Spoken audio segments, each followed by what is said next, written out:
प्लैंच सीखने आ जाओ, सिखा दूंगा।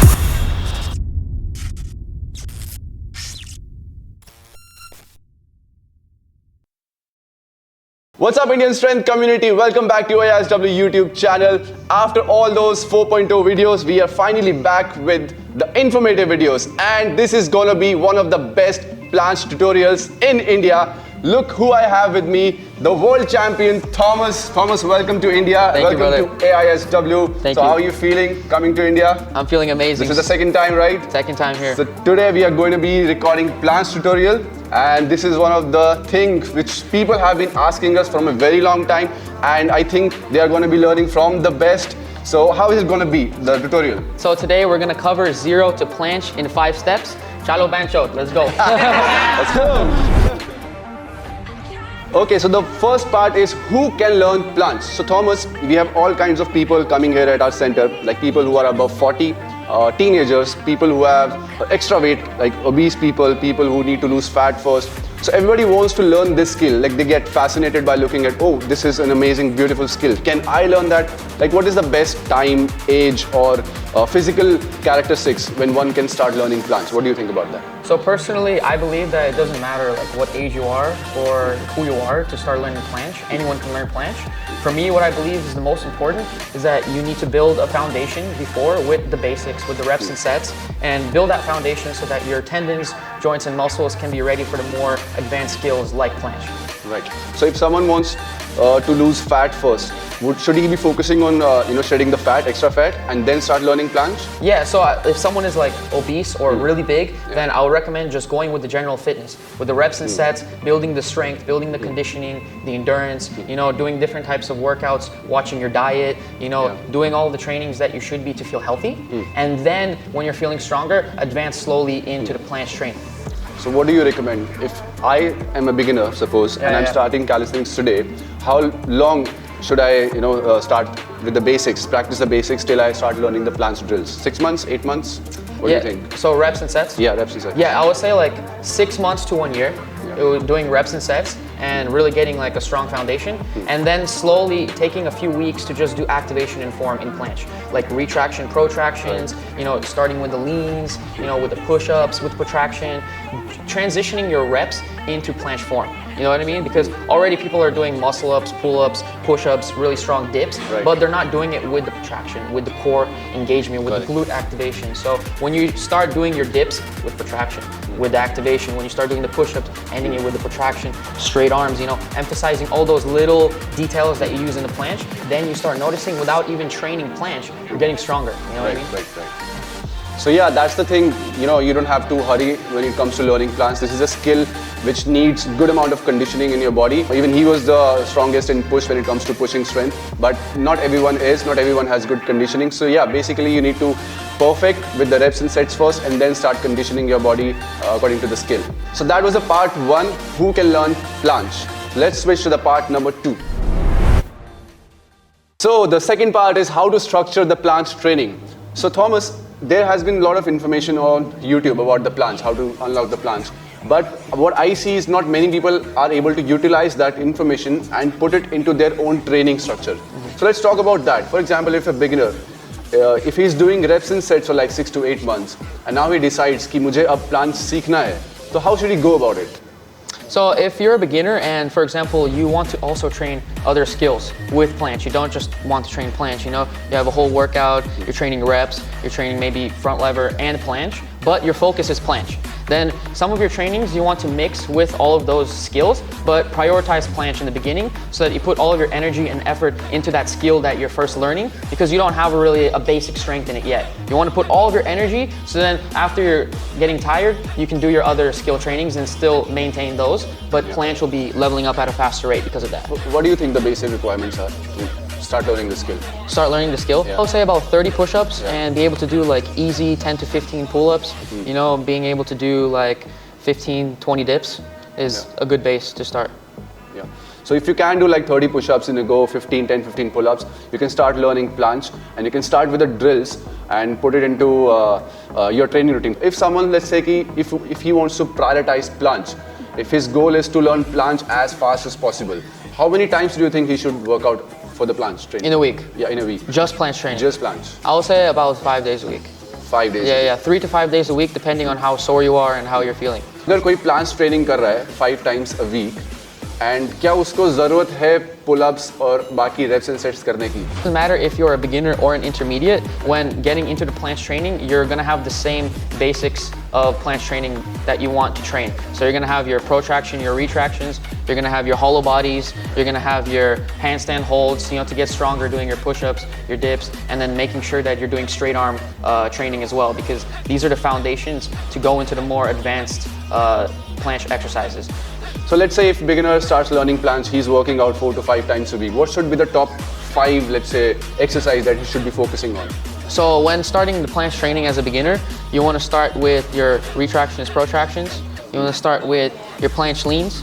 Right. You want to start with your accessory exercises for straight arm conditioning. So using the bands for raises, standing up, and laying down in a hollow body position, raising like this, or using weights and going between dynamic movements and static movements where you're holding as well. Because a lot of people that are already strong, they're used to doing dynamic movements, but not the static. So you can be really strong in muscle-ups, you can be really strong in sit-ups, but when you have to do a hollow body hold where you're static, it's a totally different type of strength. And the reason why I'm saying that you can train 5 days a week is some people are coming to me and they're like, bro, how are you not overtraining? You're training 5 days a week, it's so much. But I tell them it's because of the intensity of the training. So as a beginner especially, you don't want to be training to your 100% every training. You have to go like 70, 80%, and then once in a while you're having your max. So the way I teach my clients and myself now is by a phasing cycles. So I have 4 weeks where I'm building up. So I have like a certain goal. Overloading for 4 weeks and just doing 80%. I'm not testing my max at all. I'm not pushing myself 100% in the training. So each training I'm feeling good. And then on the 5th week, I do a deload week. And then during deload, it's not just rest and sleep all day, you're doing active recovery, I'm doing rehab, I'm doing all the accessory exercises and the basics, so that when I go for the 6th week, I test my max in everything. And then you really see the strength that you built up in those previous 5 weeks. Because you built up for 4 weeks, rest for 1 week, and then you're going hard for 6 weeks, and you program that into your trainings. Basically, we are putting down the list of exercises. It's written right on the behind whiteboard, but it'll put there on the screen for you. These are the exercises जो आपको करना है if you are prioritizing planche. You can do this for like 5 times a week easily, but you have to modulate the intensity. That's what he's trying to say. कि आप रोज 100% intensity के साथ train नहीं कर सकते. करोगे, maybe 3-4 दिन करोगे, but after some point of time, you'll either have some injury or या फिर आपको fatigue हो जाएगा body. Because central nervous system fatigue जब होता है तो उसको recover करने के लिए बहुत time लगता है. It takes 2 to 3 weeks sometimes. So it's a good strategy to train with like modulate the intensity, sometimes 50%, sometimes 80%, sometimes you can go hard as 100%. So ये बहुत smart strategy है जो कि I think only athletes do this. Not every beginner know how to use that thing. If I decide like today I decide I want to train for planche, how should I go about it? Good question. So the same thing as a beginner. The same thing as a beginner with those basic 5 exercises. So the protractions, the hollow bodies, straight arms, handstands, dips, push-ups, but then focusing more with the form that you would use in planche. So you're already strong with the dips, you're already strong with the muscle-ups, but then now I would say add in the activation that you use in planche. So in your dips and in your push-ups, not just normal, but then add in the protraction, add in the core activation. When you're doing push-ups, add in the glutes, add in a little bit of a lean, When you're doing your muscle-ups, focusing on protracting at the top. And those little details, it really makes a difference. And straight arms. So everything that you would do in a planche, you start doing in your rep training. So without even training planche, specifically, you're already getting stronger with it, being a rep guy and someone who's already strong, and then it's making the transition way easier for you. Rather than you just jump straight into doing planche and you're way more likely to injure yourself. Also, like protraction, the serratus anterior muscle, which is the protraction. Yes. So what I have realized, I'm just asking you because you're an experienced athlete. So when you do a push-up with protraction and when you do it same thing in the dips with protraction, it kind of, the push-up protraction will have a good carryover effect. Yes. A better carryover effect in learning planche. Because the fibers, the serratus anterior fibers are like this, this and this. Yes. Up, horizontal and downwards. So in dip we use the downward fibers. Yes. In push-up, we use the horizontal one. Right, right. Which are the most, the bigger one. Yeah, used for planche. So if I do weighted push-ups with protraction instead of weighted dips, would that help me more in learning planche? It would help me more because in the push-up position, you're already more in like a planche position. So your whole body is horizontal. You can focus on the glute engagement, the leg engagement, the core engagement. So when you're doing dips, you only can isolate that rounding at the top. You know what I mean? It will strengthen the triceps. Yeah, it'll strengthen the triceps, the shoulders, and the chest for sure. But another thing is when you're doing dips, you're getting used to going down like this. In the planche push-up, right? You don't want to go down like this. You want to go down got it. Straight. So when you're doing it on the floor, you can mimic it better. You know what I mean? Yeah. So yeah, these were the drills when it comes to learning planche when you are a beginner or when you are an intermediate, someone who wants to add this skill, into their skill set. So this routine you can follow and you can prioritize actually. आप 4 से 5 बार करोगे planche training तो आपको जल्दी planche आएगा. But you will have to sacrifice the other part of your training. Maybe if you're a street lifter, let's say, you'll have to sacrifice a little bit of weighted pull-ups and dips to focus more on the planche. So it all depends upon your goals, how badly you want it, and how sooner you want it. Let me just say something. So when training planche, like heavy and static skills like me, I will recommend to also keep one day of doing like hard reps. Doing the weighted reps or whatever reps you're doing, and because that's going to keep your foundation. Right. So for a long time I was doing reps and then I transitioned into just doing freestyle and statics, and for many years I stopped doing the reps, and because of this my foundation went down and I became a lot weaker in some things and developed those little injuries, little imbalances that could have been fixed with just having the foundation of the reps. So you're training planche a lot, doing a weighted session where you're focusing more on back is going to be more beneficial, And then if you're just getting into it, first few weeks really focusing on the activation and the form, basics and the foundation, and then after you feel confident with that, start progressing more into the progressions.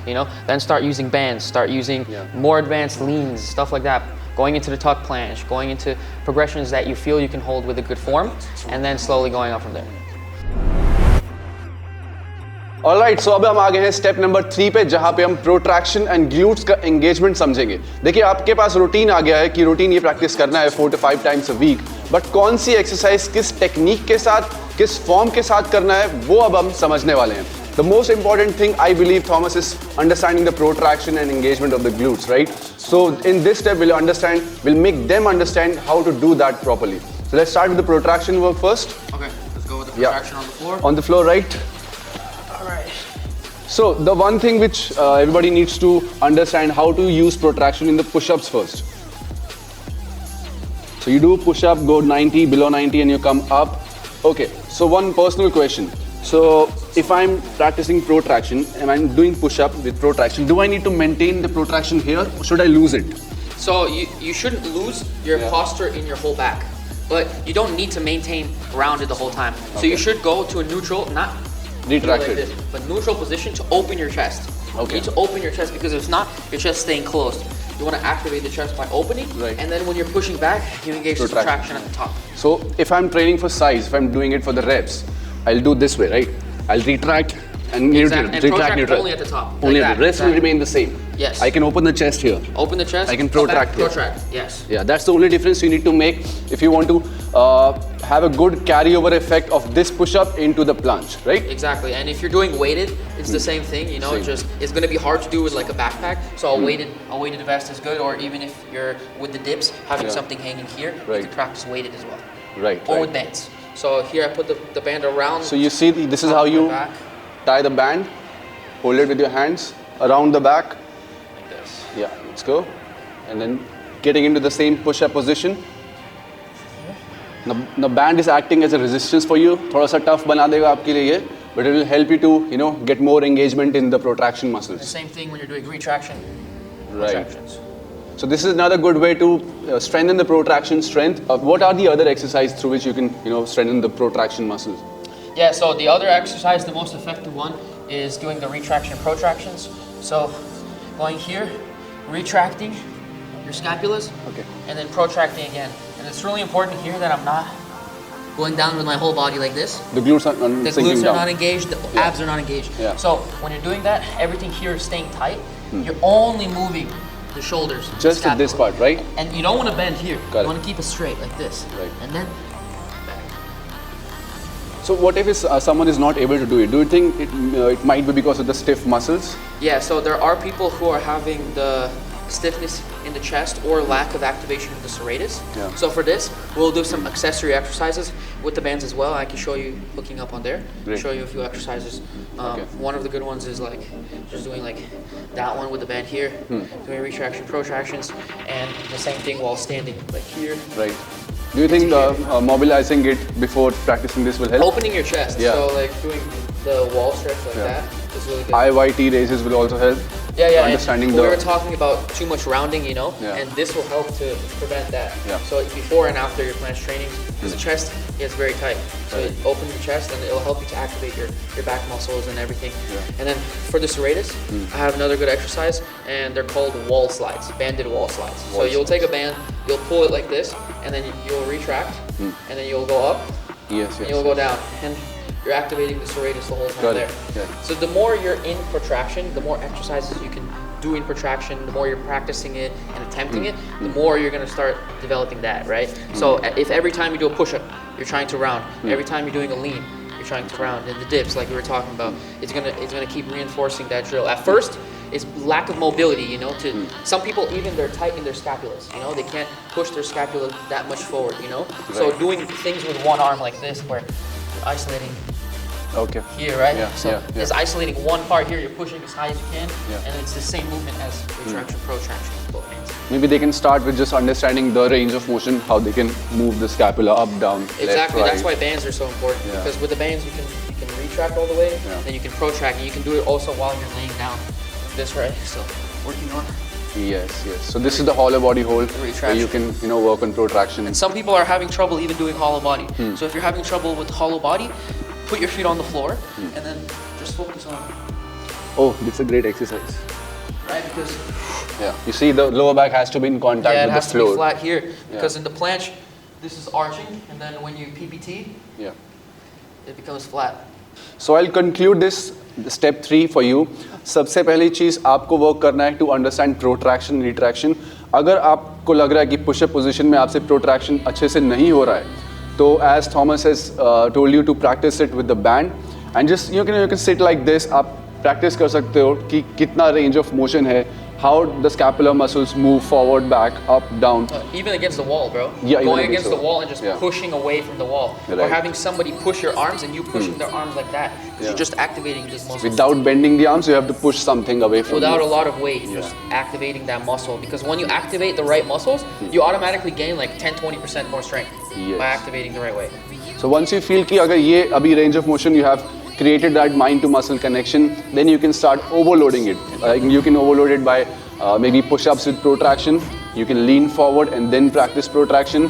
आप dips में protraction practice कर सकते हो, and then hollow body, as he said, to understand more and strengthen the more, which includes the proper engagement of core with the serratus anterior muscles. And now then you can utilize it and practice it with on the floor, the planche drills. And there's one more thing which people don't understand. It's about the grip. Yeah. Some people practices this way, some all the way back, some people this way. What is the best grip you think? For me, the best grip is with the thumbs forward like this, and with the fingers spread out as much as you can so that you can really grip. And that's for the floor. Because here, a lot of times you're feeling a pain. Yeah. You're feeling a pain in the wrist here. It's restricting how much you can lean. And then you're also using more of the pronation, using more of the brachials here rather than the bicep. So by turning it all the way supinated like this, then it's taking away from the pronation and it's going all in the supination and on the tendon, on the connective tissue here in your elbow, on the straight arm strength.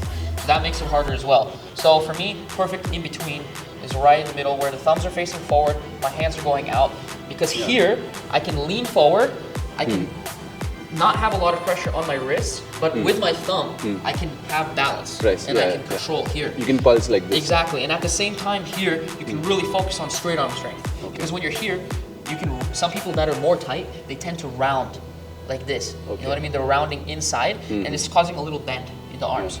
By turning it out a little bit, you can focus to go from here to here with your arms, right? Because by doing this, turning it outwards, instead of using your bicep, you're using your tricep. So you want to squeeze the tricep through the bicep and lock out your elbow completely. That way, the pressure is going in the middle of your elbow in the connective tissue and the tendon. So then you strengthen the right way, the right muscles. That's why you don't want to just jump straight into boom, planche, because it's a very small muscles in here that you need to build up slowly, tendons, conditioning, right? So there's the right way. You go outside, you turn, and then you start leaning. And if you notice that you start bending or you start losing the form, decrease the lean, you know? So only go to where you notice is a good form and stop when you start going to the back. Correct. How to correct the glutes? I mean, I've seen some people, like I was doing, my hips were up like this. Yes. So some people are not able to understand how to do this. Yes. So how to go about it? So remember when I said to go from the pike into the lean? If you're having trouble getting stuck, start from here. Okay. Start from this, I call it seal stretch. Seal. Right? So this is a stretcher back here. But from here, you start activating your glutes, and then you protraction, and then you lean. But you see, I'm already low. Yes. I'm already low. I didn't have to go from here to down. Yeah. So already being in this position, you're stretching your hip flexors, and you're able to engage the glutes from the bottom. So all you do is start from here, and then the same thing, you activate protraction, and then you start squeezing your abs. So you start lifting through your core. Lifting through your core, squeezing your glutes, activate protraction, and then you don't need to do anything else. And then you just lean, right? But only if you can have a good form from here into the lean, into here, right? So feet together. Another glute exercise, from here, glute bridge, right? So normally you're doing the glute bridge, just going up and down using the hamstrings here, okay? Up, and then squeezing down. But if you want to do it for planche, the way I do it, now to activate is when I go down from here, I'm already activating the core, right? So I'm not just going down, I'm going down with my core here. I'm squeezing the glutes already, and then I go back up. You see, I'm already shaking a little bit. With such a small, simple exercise, you can make it really hard and transfer it into planche. So when I go down, like here. And if you notice, it's the same exercise as this. Here, here. So it's just this and that. So basically, we are imitating the same movement, but through a different variation. Exactly. So people that have trouble activating and connecting the mind to muscle connection with the glutes, or they're too tight, by doing this exercise a few times and then try planche, they're feeling it, you know. So I'll have you, for example, do the glute bridge, do the seal into planche, and then do a normal. Come back to this. Right? So you're going back and forth. You're telling your brain, like, activate this muscle, focus the energy there. A couple of stretch you might want to tell them to, you know, have full activation of the glute muscles, like hip flexor stretch. One I remember is this one where you stretch it out. It's a good one, but instead of just going forward like this, PPT, then go forward. You don't need to lean a lot. By doing, normally I can go here, but when I PPT, it focuses on this muscle. That's as far as I can go. It isolates that. That's as far as this can go, and I'm stretching here like crazy. There's a lot of people who, their whole life, I've talked to them, they're like older, they've never done this in their life. They've never done it in their life. So imagine when you're trying to do something for the first time, you're so tight in those areas and you've never felt that connection. Experience that thing. Exactly. So it's about building the connections. So if you are someone who thinks कि planche में glute activation समझ नहीं आ रहा है, maybe this is the one of those limitations which is stopping you. Maybe you should, you know, focus on how you started understanding protraction, retraction. Maybe start understanding this movement also and build that mind to muscle connection, because planche is like coordinating throughout the body. Throughout, all the connective tissues are, you know, coordinating with each other to make you hold that particular movement. So along with this understanding, build this understanding as well at the same time, right? Yeah, so just doing more glute exercises as well. Opening up the hip flexors and doing glute exercises just by going on one leg like this, you feel one glute activating here, right? So if you're aware of these connections, you can stand here, you can put your hand on there and just feel if it's activating, right? Go up like this. Feel if it's activating. If you notice, like, I don't really feel the activation, it's not working, you know, find the exercise where you can just isolate, you know? So for some different people, it might be a different exercise. For me, that's the one that helps a lot, and that I've noticed for a lot of people is helping the glute bridge, you know, and then doing those stretches. But you can just doing leg day, you know, like doing squats, doing all those things, it'll help you to really activate your legs, and that's why it's important not to skip leg day. What do you think the most common reason of bending the knees? Glute activation. Lack of glute activation. Lack of glute activation. If you work because on if you're here, you're not activating this. But if I'm squeezing my glutes, then I'm here. You can flex. You can flex, And sometimes it's helping people to flex their foot like that or point. What do you prefer? This I think or pointed? it's easier to do like this. For me, in a front lever, I feel like I can activate more when I point. But in a planche, I feel like I'm naturally just going neutral. So it's different for everybody. That's why I say like play around with this and play around with that. It's not really like one is better than the other. So a lot of people, struggle with transitioning from tuck planche to the advanced tuck. And I myself have been there, and I feel I still am not able to understand it properly. Okay. So do you want me to show you? Show me your tuck planche and then we'll see. Okay, so I have a palette here. Okay, so this is how I would do a tuck planche. And when it comes to doing advanced tuck, it becomes like this. You start arching and losing traction. Yeah, I even lose the straight arm strength. Okay, so for that, I would say the first step is not to rush. Okay, so the main reason of you losing form right away when going into the advanced tuck is because you don't have a strong enough tuck. Right? So if you notice right away, go back and strengthen your tuck planche at least like 20 to 30 seconds, 4 sets.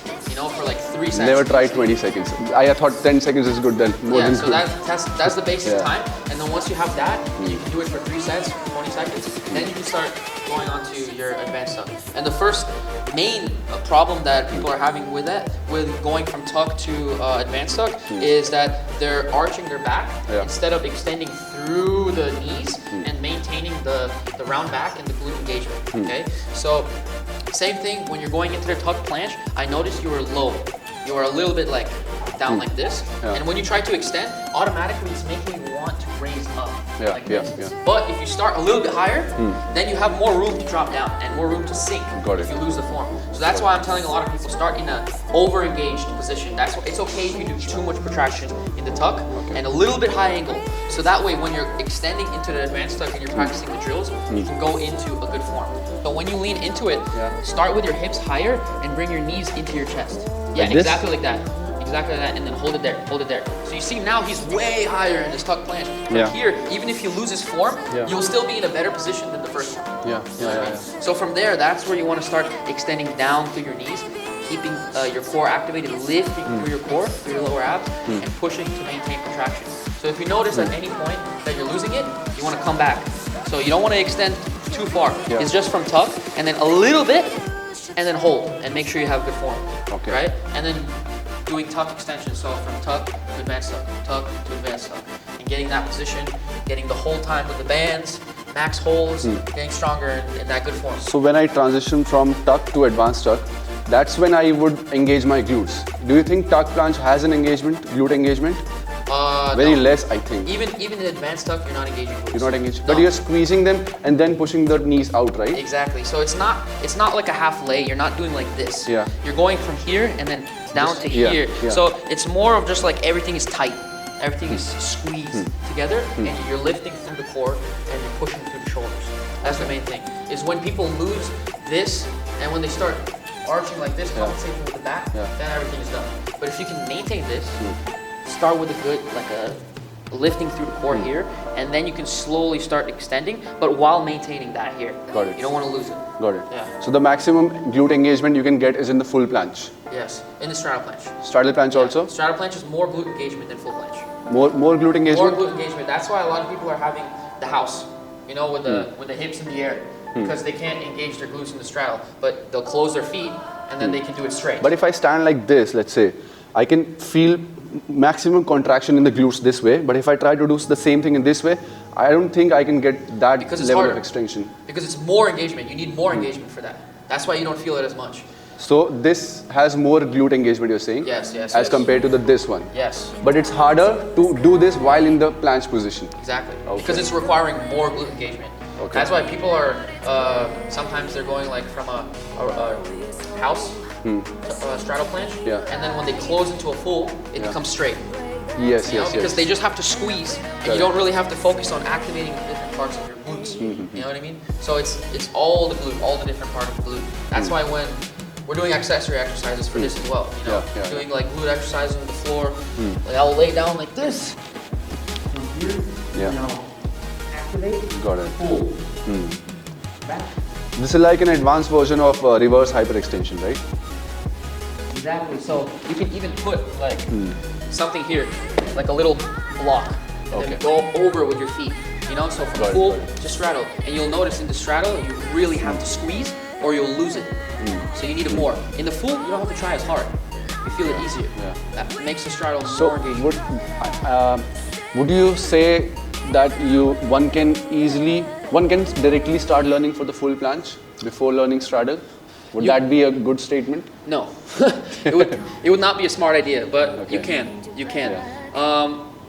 The reason for that is because if you don't have a straddle planche hold, then you're probably not going to be doing the full planche in a good form and in a good activation. But if glute engagement is harder in straddle than full, why shouldn't I go for the full first? Because you're going to be feeling more, you're going to be under more stress. It's more intense. When it comes to upper body? Yeah, when it comes to upper body. That needs to be conditioned in straddle first. It needs to be conditioned in straddle because you're leaning so much, and so much tension that it's going to cause you to compensate with other muscles. So if you feel, even though you feel the glute engagement easier in full planche, all the other things are going to be harder. So you need to have a base. That's what I'm saying. Like once you have a base in your tuck planche, 20 seconds, then you go and you build your advanced tuck base. Once you have the same thing in advanced tuck, then you build your straddle base. Once you have a good straddle, then you can build a full planche. So that reminds me, this was the fourth point. Yes. So the fourth point was how one can transition from straddle to full. So Thomas gave some beautiful insights about it, and that really made sense. What you just said. You should focus on straddle first. And when training from the tuck to the straddle, or from the advanced tuck to the straddle, first before going into the full, you learn how to extend through your knees while keeping the glute engagement. Because if you skip that step, if you just go from advanced tuck to full, you're missing that whole step where you're emphasizing the extension through the knees, through the core, maintaining the form. You're skipping that step. So that's when you can have those losing form like you. And the guys that are really strong, they'll do that, but they won't have the cleanest form. You know what I mean? So they just keep getting stronger in that way, which is fine as well. Everybody has a different opinion on the form. Some people like more retracted, some people like it more protracted. But for me, it's also about what's the most optimal position for your body. What's the most healthiest way? Because I've done all the positions of planche. I started with the retraction, and I can tell you for sure that was also not healthy. I was building things in the wrong way, and then I did also too much protraction, and that was also super unhealthy. So when I'm going right in the middle, I'm noticing a perfect balance. I'm activating everything the right way, and certain muscles are not overtraining for the other ones. The conclusion is, even if you're tall, even if you're heavy, you can still learn planche. It depends on how passionate you are, how badly do you want it. It might take you a little longer than a 45 kg guy, but if you follow the right progressions, right techniques, as Thomas has mentioned, you will get it for sure. So the fifth part is basically, once you have been following all these drills, all the progressions, and we have told you how to go about it also, the frequency, the intensity, and I'm sure sooner or later you're going to get that, first few seconds of hold, few seconds of happiness, and now it's a time to work on increasing that hold time. Thomas, how would you train for that? How did you train for that? How did you increase the hold time? And by the way, what's your max planche hold time? So my max full planche hold that I've ever done was 27 seconds. 27 seconds, almost half a minute. Yeah, 27 seconds was my longest time. And the last few seconds I'm like going down, losing the form, but it's okay. So to increase the planche holds, the way that I find the most beneficial way and the way that I train is whatever skill that you're aiming for, you need to do lots of attempts at that. So if you have a straddle planche and you want to get a full planche, you can't be doing a lot of straddle planche attempts because you're just going to get stronger at straddle planche. So if you want a full planche, you need to be doing attempts of full planche. And for example, like using the bands, doing max holds with the bands, and doing trainings where you're not going like 100%, doing like bands and doing lots of sets, endurance training, because for the whole time, if you already have the strength for a few seconds, it's really about building that endurance in that same position. So are you talking about greasing the groove method here? Yeah, you can do greasing the groove, but also having like longer rest in between your trainings, and then high volume. So high volume, low intensity. High volume, low intensity. For example, going on the bands and using a heavier band that is easier for you, but holding for 30 seconds.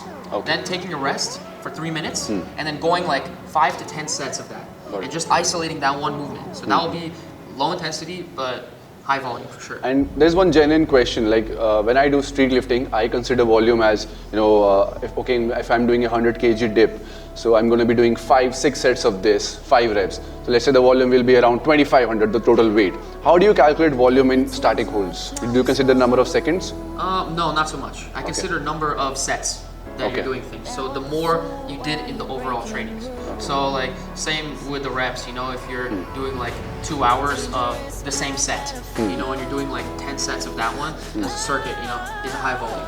But low volume is you're just isolating one movement. You know what I mean? So instead of doing a combo, boom, boom, boom, boom, boom, and doing that over and over again, I'm just getting that one part. I'm just holding it, or I'm doing a press, or I'm doing a negative, but I'm not doing things together. So I'm just isolating that one area that I want to get better at. So what is the good volume you think for a day? For a day? Yeah. Good number of sets. How many sets? When training for full planche, if I'm training. For full planche, I would say like minimum 5. 5 sets? Yeah, minimum 5, because under that you're still going for more strength. Minimum 5 if you're training for like, let's say 6 times a week. Yeah, but for me it's the best to mix the trainings. So I'm not only doing high volume, low intensity, I'm mixing it. So some days I'm doing like long holds with the bands and heavier bands. Some day I'm doing like a few seconds, but with a light band, and I'm testing my max. But you keep the volume same? Different. Okay. Some days I'm doing short trainings, but really high intensity. Okay. Some days I'm doing longer trainings and I'm doing lower intensity. So as the intensity increases, you decrease the volume. Exactly. Absolutely. Because you don't want to be training at 100% every training. As we were talking about, you want to find that in between where you can still push the volume and the intensity, but still be training at 80%. So you're not killing yourself every workout. You want to be able to train like the next day, and that's why you can do different things each day. So for example, one day, if I know I'm going to do max holds for 10 sets, I'm not going to be able to do anything the next day. So I want to do something where I know the next day I'm going to be okay to do a different type of training. So if I'm doing holds with the bands, the next day maybe I'm doing progressions. Maybe I'm doing basics with leads. So to increase the holds, like it's really good to find a few exercises that work for you. There's so many planche exercises, I can give you a million of them. But if you know like that there's 3 or 5 that are really working for you, that you progress to that hold, keep doing them. Keep doing them, keep adding the intensity up, making it harder. So if you're just doing the same workout every day, you're not really going to be progressing, But you need to do it in a smart way so you don't injure yourself and so you don't train 100% every training. That's why we're doing phases. So like 4 weeks, you have a goal to increase your full planche. During those 4 weeks, you're training at 80%. A lot of holds, you know what I mean? And then on that 6th week, you're testing your max on everything, and you'll really see the progress. Right. So basically, in order to have that enough volume, what I'm getting to know from your words is it's good to spend more time into that movement instead of giving your max on one day and taking 3-day rest. Exactly. Right? Exactly. So it should be how much you can fit into 1 week. Because if you think about it, if you do 2 really hard trainings, you're resting for 3 days. 3 days a week. At the end of the week, you only have 2 trainings. But if you do less in 1 day, you can have more training days. So the volume of that adds up. Yeah. But you even don't feel as tired. Yeah. You don't feel as drained because you're not killing yourself every training. So go hard or go home doesn't hold any value here. Exactly. And also negatives, bro. I want to add in that negatives help me a lot. The planche negatives? Yeah, because you always gain the most strength in the skills by doing the negatives. Even with the pull-ups, when people don't have one single pull-up, I tell them go to the top, go really slow down. It's the same for the skills in the planche. I start in the handstand and I go down. It's important to have a handstand. And on top of that, which Thomas feels is one of the most important things which you need to have while training for planche or any other skill in calisthenics is your mindset. Thomas, what do you want to say about it? Yeah, so it's super important when training any skill, and planche especially, is to have the right mindset. Not just when you're training just to do whatever and look what people are doing and just copy it, You have to really use your brain, be aware of your body, like what you're capable of doing, and then structure your trainings like that. Because everyone is different. The way that I'm going to train is different from the way you're going to train and he's going to train. So it's super important to evaluate like what you're doing and like after each attempt, like watch the camera, watch what you're doing wrong, coach yourself, because we don't have a lot of coaches. We have We have to rely on ourselves. And if you're by yourself, like a lot of people are training, and when I started, there's not a lot of people there telling me like, you have to do this right, you have to do that. It's all about like learning it by yourself, and that's how I progressed really fast, because I was evaluating everything. You used to record it every second? Yeah, I was recording every single exercise, and then after my rest period, I'm watching it and I'm telling myself like, okay, traction was not that good, so the next one I need to focus a little more, you know? And then I'm going online, I'm doing research on YouTube, and reaching out to athletes, you know, that are better than me and asking them questions like, is this good? Like, what do you think? You know? So I developed like an understanding from all around, you know? I do the research and find the best things for you, because everyone is gonna be different. That's the right mindset right there. Train for the next 5 years, you know, not just for like now and for like 1 year. So you have to think about the long term and about being in the game for a long time. So yeah, that was about it, and this was a long ass Planche tutorial, and I'm sure this is one of the most valuable tutorials we have made so far on the YouTube, and we have talked about almost everything, all the secret tips Thomas has shared, and I hope you guys can utilize those tips in your training and unlock the Planche ASAP. Okay guys, that was the video. Hope you enjoyed. Hope you got some beneficial planche tips. Good luck on your journey. If you have any questions of anything that I mentioned or talked about, please send me a message. Don't be scared. And yeah, chalo public. All India! Let's go! Warriors!